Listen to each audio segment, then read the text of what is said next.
Hey, this is Marc, Katz, dating coach for smart, strong, successful women and your personal trainer for love. We are celebrating International Women's Day. Really excited about it because this blog, believe it or not, is read in 185 different countries from around the world.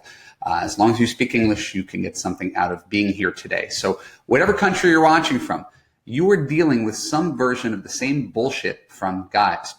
And this week was one bullshit week for me and my clients.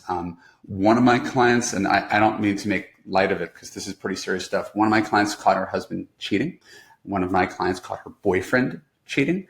Another one of my clients is hung up on her ex-boyfriend who dated her for 3 years but wouldn't commit and can't seem to get over it. So all of these women were devastated for obvious reasons. And it kills me to listen to them pine for these men. And I'm so close to them and I'm watching them silently suffer and feel so powerless over their own destiny. And when they vent, I'll listen and I'll listen and I'll listen and I'll take it all in and I'll give them the virtual hug and I'll wipe away the tears. But I wouldn't be doing my job if I just listened and nodded and said, oh, I'm so sorry for you. That's what everybody else is for.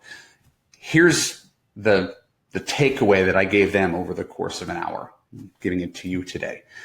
Breaking up with a selfish guy, a bad guy, is a gain, not a loss.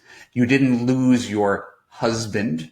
In the case of the client whose husband cheated, she's losing her husband. But for the most part, you're not losing your husband. What you're doing is gaining the freedom to find your future husband, the guy who makes you happy, the guy who lets you let down your guard, the guy who makes you feel safe, heard, and understood.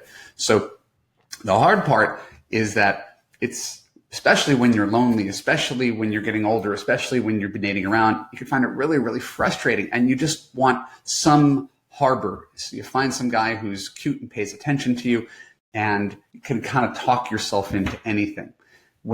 If you're in my shoes and you're not emotionally invested in it, you realize 90% of guys right off the bat are not right for you. They're too selfish. They're too weak. They're too emotionally unavailable. Right? They don't have good character or relationship skills. And so the key is not wishing them away. They're everywhere. The key is being able to identify those guys in the first month and get rid of them instead of forging shaky relationships based on mutual attraction and wishful thinking. So again, I can't stop bad men from existing, but if you take the time to fill out a short questionnaire on my website, I can help you develop more confidence, more optimism, and better guy radar that prevents you from these painful outcomes.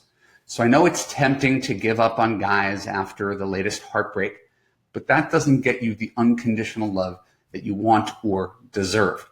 You owe it to yourself to keep on going. Success is always the best revenge against these assholes, don't you think? So if you feel like you deserve more than you've settled for so far from these guys, and you don't want them to beat you, go to www.evanmarckatz.com/coaching, answer a couple quick questions, and I will follow up with you and try to help you out. And finally, if you like this video, give me a thumbs up or a like or a comment or whatever. And if I get enough of them, I'll make some more videos. This is just a little experiment. Hope you had fun. Happy International Women's Day. I love you. Bye.